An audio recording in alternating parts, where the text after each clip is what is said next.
കർത്താവിനാൽ ഏറ്റവും അനുഗ്രഹിക്കപ്പെട്ടവരെ, നമ്മുടെ കർത്താവിൻ്റെ പീഡാനുഭവ രഹസ്യങ്ങളെക്കുറിച്ച് പ്രാർത്ഥിക്കുകയും ധ്യാനിക്കുകയും ചെയ്യുന്ന ഈ കാലയളവിൽ പരിശുദ്ധ ലയോ 14 മാർപ്പാപ്പ തൻ്റെ സഭാമക്കളെ ഓർപ്പിക്കുന്ന ഏതാനും ചില ചിന്തകൾ നിങ്ങളുമായി പങ്കുവയ്ക്കട്ടെ.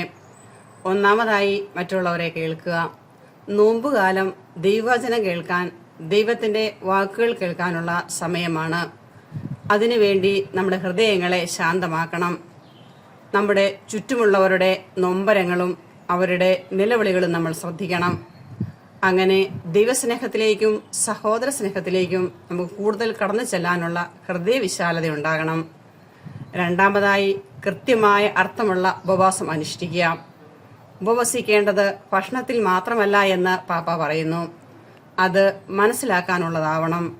നമ്മുടെ ആഗ്രഹങ്ങളെ നിയന്ത്രിക്കുവാനുള്ള പക്വതയുണ്ടാകണം.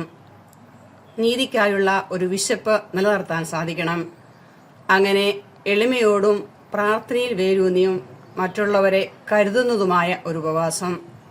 മറ്റുള്ളവർക്ക് ഉപദ്രവം വരുത്തുന്ന വാക്കുകൾ പറയാതെ അവർക്ക് പ്രത്യാശ നൽകുന്ന ഒരു പ്രായോഗിക ഉപവാസം പരിശീലിക്കുവാൻ പാപ്പ നമ്മളെ ഓർമ്മിപ്പിക്കുന്നു. മൂന്നാമതായി, ഒരുമിച്ചായിരിക്കുക എന്നതാണ്. നോമ്പുകാലം വ്യക്തിപരമല്ല, അത് സമൂഹമായി സ്വർഗത്തിലേക്ക് യാത്ര ചെയ്യുന്ന ഒരു തീർത്ഥാടന സമൂഹത്തിൻ്റെ ഒന്നുചേരലിൻ്റെ അവസരമാണ്.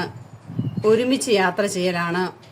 അവിടെ ഇടവകകൾ, കുടുംബങ്ങൾ, മറ്റു വിഭാഗങ്ങൾ ഇവയെല്ലാം ശ്രദ്ധിക്കാനും അതിനനുസരിച്ച് നമ്മുടെ ജീവിതത്തെ ക്രമപ്പെടുത്തുവാനുമുള്ള ഒരു സമൂഹപരമായ ഒരു മനസാക്ഷി നമ്മൾ രൂപപ്പെടുത്തിയെടുക്കണം എന്നാണ് ലയോ 14 മാർപ്പാപ്പ പറയുന്നത്. അങ്ങനെ നമ്മൾക്കും കേൾക്കാം ശ്രദ്ധാപൂർവം വചനവും ഈ ലോകത്തിലെ നിലവിളിയും. ഒപ്പം ഉപവസിക്കാം പ്രായോഗികമായിട്ട്. പ്രത്യാശയിലേക്ക് മറ്റുള്ളവരെ നയിക്കുന്ന ഉപവാസം. ഒരുമിച്ച് യാത്ര ചെയ്യുന്നവരാണ് എന്നുള്ള അവബോധം നമ്മിൽ വളരുകയും അങ്ങനെ സ്വർഗോന്മുഖമായ ഏകലക്ഷ്യം നമ്മളെ ഒരുമിപ്പിക്കുകയും ചെയ്യട്ടെ. നമ്മുടെ പാവങ്ങളുടെ മാലിന്യങ്ങളെല്ലാം അനുതാപത്തിന്റെ കണ്ണുനീരാൽ വെടിപ്പാക്കുകയും ശുദ്ധീകരിക്കുകയും ചെയ്യാം. വിനയമുള്ള ആത്മാവും പശ്ചാത്തപിക്കുന്ന മനസ്സുമുള്ളവരായി തീരുകയും കറയില്ലാത്തതും സ്വീകാര്യവുമായ വലിയവസ്തുവായി ഈശോമിശിഹായുടെ പീഡാനുഭവത്തിൽ പങ്കുചേർന്നുകൊണ്ട് അവിടുത്തോടൊപ്പം അവിടുത്തെ ഉയർപ്പിന്റെ മഹത്വത്തിലേക്ക് നമുക്കും പ്രവേശിക്കാം. തുടർന്നും എല്ലാവർക്കും നല്ലൊരു നോമ്പുകാലം ആശംസിക്കുന്നു. ദൈവം നമ്മെ ഓരോരുത്തരെയും അനുഗ്രഹിക്കട്ടെ. യേശുവേ